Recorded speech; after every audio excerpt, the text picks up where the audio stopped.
from TooDopeForRehab, where everything here is consensual. As you all know, we're on a celibacy tour, and it's been brought to my attention that May is apparently International Masturbation Month.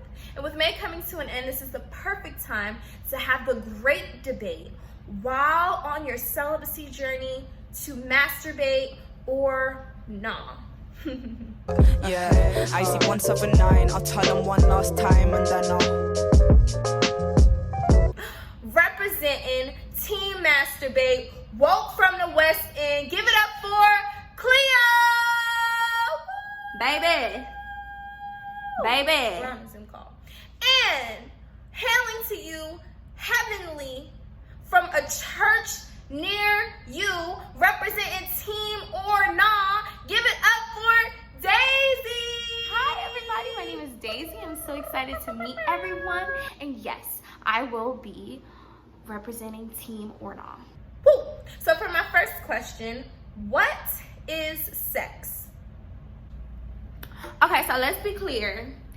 Sex is when another body is present. If nobody is sucking, or pleasuring my genitalia, that sex is not happening. Well, sex is definitely a covenant between two people as they become one flesh. So what I hear both of you guys saying is that sex definitely happens between two people. At least. Girl, okay. So if that's the case, is masturbation really sex? I mean, what? Masturbation is simply self-pleasure. And it ain't nothing like some BBC, BBC, BBC, BBC. It's been a long time. Ooh, wow. No, it's not sex, but it can be seen as sexually immoral. How are you rubbing on your little clit and thinking about God? Bitch, multitasking?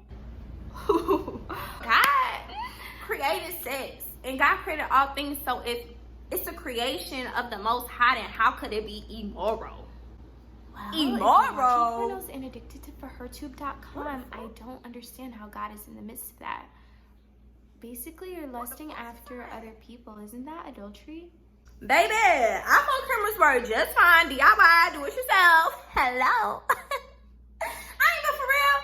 You don't need porn to masturbate. I mean, you could just use it to be stimulating yourself or some shit like that. Like, and if the sex is not sexually objectifying or harmful, I don't see the problem. You could just be using it to remember the time when we fell in love. You remember the time when we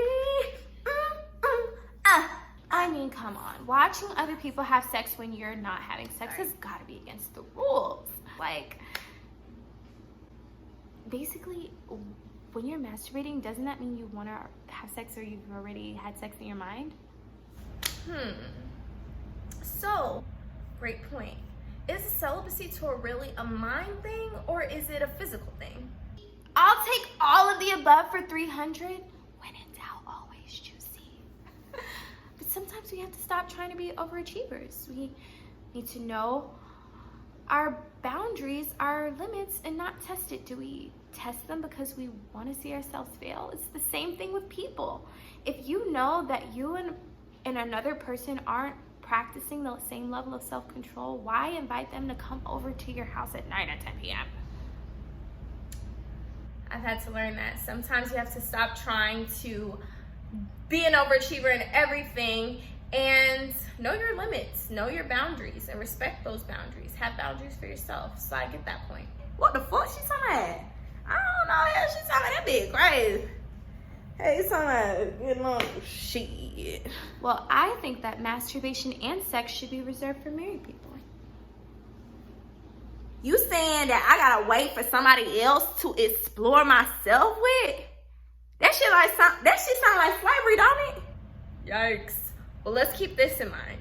If marriage is sex or sex is marriage and fornication is sexually objectifying another human being for means to an end for your own gain, and adultery is sleeping with somebody who doesn't belong to you or isn't your partner, keeping in mind those definitions, how does masturbation play a role in this equation?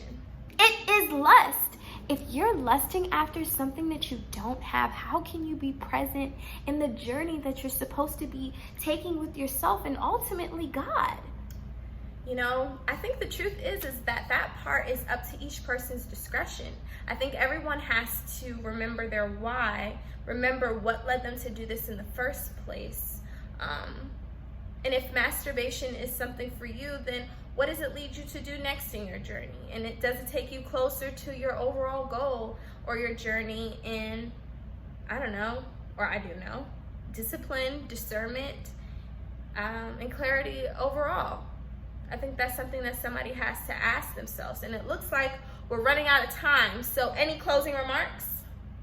All I know is that if I'm not getting dick down and ain't no head, it's an option.